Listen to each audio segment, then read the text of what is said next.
Security, ওর হাত থেকে তোমরা হাত নামাও। এরপর যা ঘটনা ঘটল সবাইকে তাক লাগিয়ে দিল। আকরাম আংটিটা দেখে অভিনবের সামনে হাঁটু গেড়ে বসলেন। টাইগার, টাইগার, এটা কি তুমি? আমি তোমাকে ঠিকমতো চিনতে পারিনি টাইগার। শহরের সবচেয়ে বড় ব্যবসায়ী কারো এক জিনিসের জন্য অভিনবের পায়ে নত হলেন। অনুগ্রহ করে আমাকে ক্ষমা করে দাও টাইগার। অভিনবের আংটির পেছনে কি রহস্য, সেই রহস্য কি সকলের সামনে উন্মোচিত হবে? পরের দিন অভিনব অনন্যার অফিসে দুপুরের খাবার দিতে গেল। অফিসটি খুব ভিড়ভাড় ও উত্তেজিত ছিল। সেই সময় প্রবেশপথের টিভিতে ব্রেকিং নিউজ! সরকার টেন্ডার পাওয়ার পরও অর্থের অভাবের কারণে এখনো ব্যবসা শুরু না করা ভেদিকা ইন্ডাস্ট্রিজকে অভিযোগের মুখে পড়তে হয়েছে। যদি তারা 1-2 দিনের মধ্যে ব্যবসা শুরু না করে কোম্পানিটি দেউলিয়া হয়ে যাবে। এর কারণে কোম্পানিটি পরিচালনা করা ব্যবসায়ীরা গভীর সমস্যার মধ্যে পড়েছেন। ভাই, সংখ্যাগুলো ভালো দেখাচ্ছে না। যদি এভাবেই চলতে থাকে কোম্পানি দেউলিয়া হয়ে যাবে। আমাদের হাতে বেশি সময় নেই, আমরা বড় বিপদে আছি। চিরাগ, অনন্যার বন্ধু ও ব্যবসায়িক অংশীদার। অনন্যার দাদু হারদেবপাল সিংহের বুদ্ধিতে তিনি কোম্পানিটি তুলে নিয়েছিলেন। এরপর বন্ধু চিরাগ অংশীদার হিসেবে এসেছিলেন এবং তিনি অনন্যাকে জীবনসঙ্গী হিসেবে চেয়েছিলেন। কিন্তু তার আগে কোনো অজানা কারণে অনন্যাকে এই গরিব ডেলিভারি বয় অভিনবের সাথে হারদেব পাল সিং বিয়ে করে দেন। অনন্যা অনেক কষ্টে আছেন। সেই সময় কোম্পানির সিএফও কার্তিক তার সাথে কথা বলে। অনন্যা, কোনো বিনিয়োগকারী আমাদের টেন্ডার ফাইনাল করতে সাহায্য করছে না, আর ব্যালেন্স শিটও ঠিক দেখাচ্ছে না। যদি এভাবেই চলে কেউ আমাদের কোম্পানিকে দেউলিয়া হওয়া থেকে আটকে পারবে না। কার্তিক, শুধু আমি জানি আমার দাদু এই কোম্পানি তৈরি করতে কতটা পরিশ্রম করেছেন। সেটা 1 মিনিটে কিভাবে ঘটে? তুমি কি কোম্পানিটা এভাবে ছেড়ে যেতে পারো? তুমি কি বলছো বোঝো? তুমি এভাবে ছেড়ে যেতে পারবে না। কেউ তো দয়া করে কিছু করো। অনন্যা, তোমার দাদা একবার আমাকে পুরনো এক শক্তিশালী সহযোগীর সাথে যোগাযোগ করিয়ে দিয়েছিলেন। আমি কি তাদেরকে বিনিয়োগ করার জন্য বলি? ওহ না স্যার, অনুগ্রহ করে এখানে অতীতের কিছু আপডেট নিয়ে আসবেন না। এই সংবাদ শুনলে কেউই আমাদের কোম্পানিতে বিনিয়োগ করবে না। কার্তিক, তোমার প্ল্যানটা শুনি।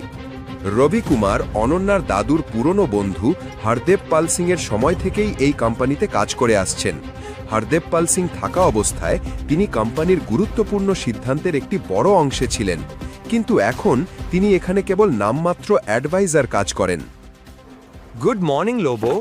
Have a bright and beautiful morning. চুপ করো। কি লোবো, আজ অফিসটা এত ব্যস্ত কেন? তুমি সব সময় বাড়িতে চাকরের মতো কাজ করো। তুমি খবর দেখছো না? তুমি যে এত বড় শিল্পপতির জামাই, তুমি কি তোমার ব্যবসা নিয়ে ভাবতে পারো না? ব্যবসা সম্পর্কে যতটা জানি তা যথেষ্ট। কি হয়েছে? চোখ খুলে টিভি দেখো। অনন্যা কোম্পানি সরকারকে একটি নোটিশ পাঠিয়েছে, যেখানে বলা হয়েছে যে নির্ধারিত সময়ের মধ্যে কাজের অভাবের কারণে তারা যথেষ্ট টাকা পায়নি এবং তারা কোম্পানি বিক্রি করার সিদ্ধান্ত নিয়েছে। কর্মীরা দ্বিধায় পড়েছেন যে আজ কি কোম্পানির শেষ দিন।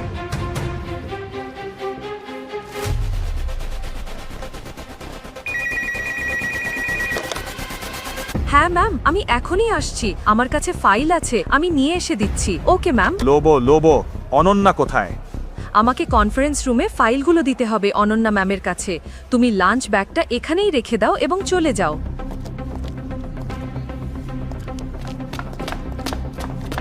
হে অভিনব, অভিনব!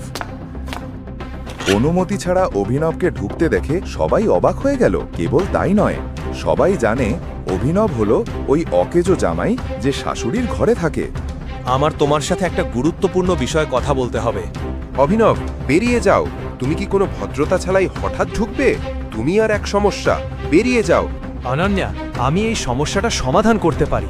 আমার একটা আইডিয়া আছে, আমাকে 5 মিনিট দাও। হেই, এখানে কি চলছে? মপিং করার লোকেরা কি ব্যবসার আইডিয়া দিতে এসেছে?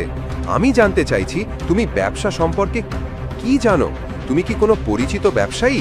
তুমি আইডিয়া দিতে এলে? ব্যবসা সম্পর্কে কি জানো? কিভাবে সাহস করেছো? তুমি তো ডেলিভারি বয়, তাই না? যদি তুমি ডেলিভারি বয় হও তাহলে শুধু খাবার পৌঁছে দেওয়ার কাজ করো। এই ব্যবসায় আইডিয়া দেওয়ার কাজ হলো। অনন্যা, আগে ওকে চাকরি থেকে বের করে দাও, ও সব সমস্যার কারণ।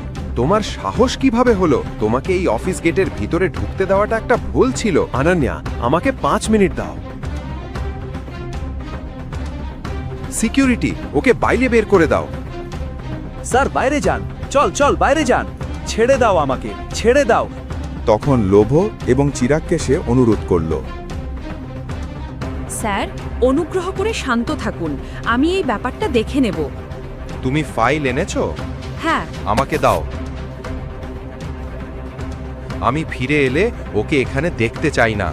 রাগ করে চিরাগ কনফারেন্স রুমে ফিরে গেলেন। ওকে ছেড়ে দাও। তুমি কি জানো ও কে? ও চোর না, ও তোমাদের অনন্যা ম্যাডামের স্বামী। ভুলে গিয়েছো? বেরিয়ে যাও। দুঃখিত ম্যাম। ধন্যবাদ লোব। ভালো হতো যদি ভেদিকা আর তার মা তোমার মতো ভালোবাসা দিত। তুমি কেন এভাবে বলো অভিনব? আমার সঙ্গে এসো এখনই। লোব, অভিনব, ভুল বুঝবে না। তুমি একজন ডেলিভারি বয় এবং একজন হাউসব্যান্ড। তুমি কি করে এত বড় কোম্পানিকে সংকট থেকে বাঁচাতে পারবে? আমি জানি না কিভাবে লোব, কিন্তু আমাকে এই কোম্পানিটা বাঁচাতে হবে।